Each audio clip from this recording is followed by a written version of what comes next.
has set things up, and people who mature spiritually, who grow a little bit, at least enough to see that, wait a minute, there's more to this than just me and mine. I need to grow and become more godly. A great measure of your spirituality is how much like him in this arena you can become. How much sowing you can do when you're tempted to feel like, hey, I've already sown, I've already given. God wants us to learn, because this is how the world functions. Sowing and reaping.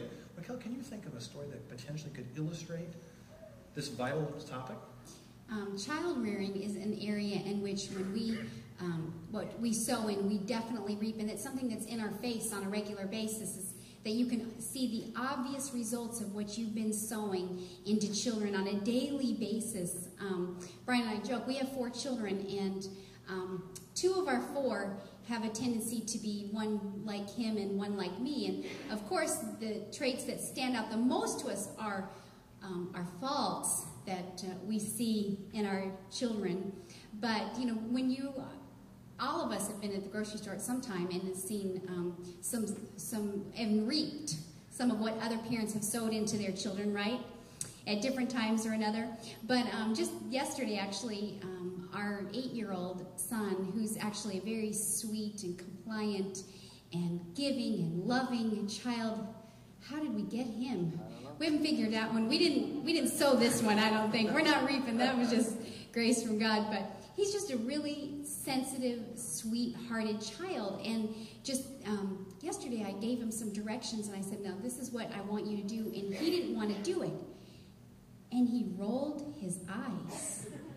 I couldn't believe it. This is the first time I've ever seen him do it. I just gave him something, told him something he didn't want to hear, and he rolled his eyes at me, and I was like, I was shocked. I was literally shocked. I looked at him and said, did you just roll your eyes at me? He was like, yes, Mom, sorry. And then, but right at that moment, inside my heart, I felt the Lord say to me, and how many times has he seen you roll your eyes? He's seen me roll my eyes 100 times, a terrible habit that I am in and going to soon stop, I think. But try. Other children aren't in here. Oh, good. So, but I just realized, just as in that moment, something that I have sowed in him that wasn't so pleasant, I was reaping at that moment. And was it his fault? I mean, technically, it's my fault. I mean, our children, the way they behave in our home is what we've sowed into them. And, that is an area in which sowing and reaping is very obvious. Another area is exercise. When you sow energy, you reap energy. And, it would seem logically that if I stayed in bed and slept in another hour, instead of getting up and maybe going for a run, that I would feel more energized if I just had more sleep, right? But it doesn't really work that way. When you sow energy, you will reap energy. When you get up and exercise, you actually feel better than when you sleep in an extra hour or 2.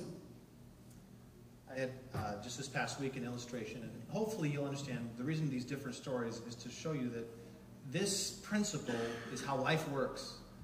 And we certainly can't talk about every potential area of life, but this is how every facet of everything in life works. This past week, most of you understand that we have a church up in Bath, and Sam Francis is the pastor there. The church is going well.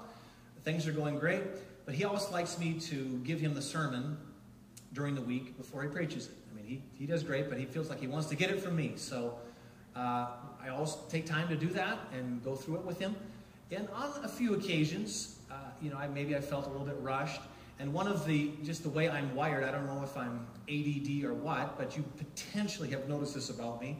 It is a challenging thing for me to slow down and have a really long, slow conversation. You may or may not have noticed that, but don't get me wrong. I mean, I love people. I enjoy. I consider myself a people person. But to have a long, drawn-out, patient, slow conversation is something that challenges me. I've also got, there's that next thing on my mind quite often. I'm, off to that. Well, Sam is the opposite of that. I mean, for 60-plus years, he has sown patience into people.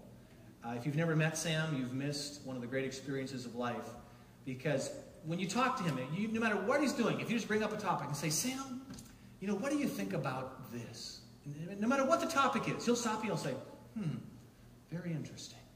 And he'll talk to you about whatever you brought up. And he'll just sit and he'll give you his time. Well, this past week, a lot more than normal, I've got this project I got to get done. So I told myself in my head, I'm just going to give him the Reader's Digest version of the sermon, and he'll do great. He'll just get it and understand it and be able to fill in all the blanks. So I figured, I'll be able to give this to him in 15 minutes, maybe 10, and he'll get it and he'll be able to go on with it. After I get off the phone, and don't misunderstand me, I'm not saying that I was just dragging and I desperately wanted to get off the phone, but for 2 hours, I'm on the phone talking, about the sermon, about life, about this, about that. And I get off and I realize, wow, 2 hours. I told Racquel, I said, have I ever sat and talked to you patiently for 2 hours before? No.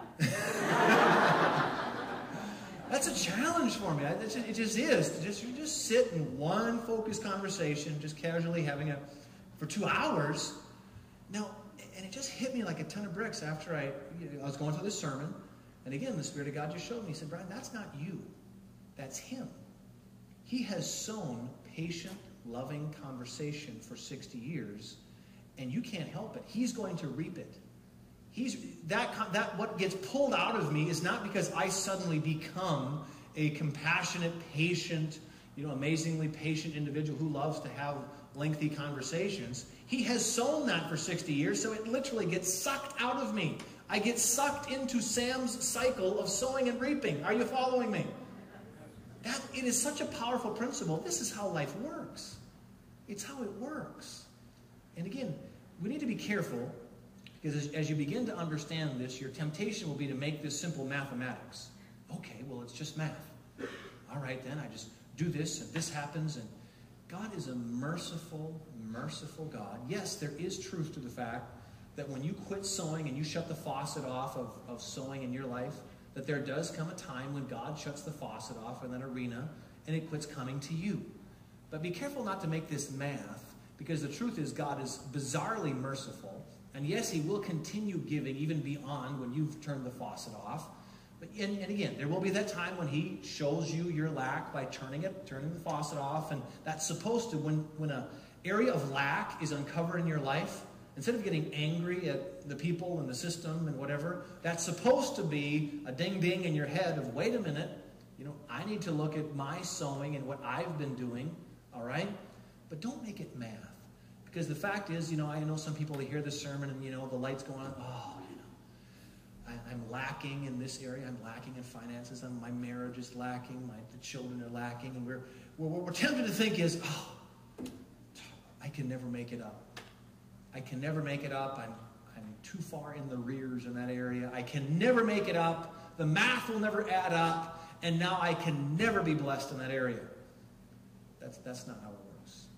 God is a merciful God, and when he sees you just starting to get on the sowing end, when you start to get it and start to sow, start to give, start to help, start extending yourself, he sees you get it, he'll start opening up the floodgates of heaven again and start blessing. Don't make this math where I have to, sow to a certain level before I can ever get God's help. He is a merciful God.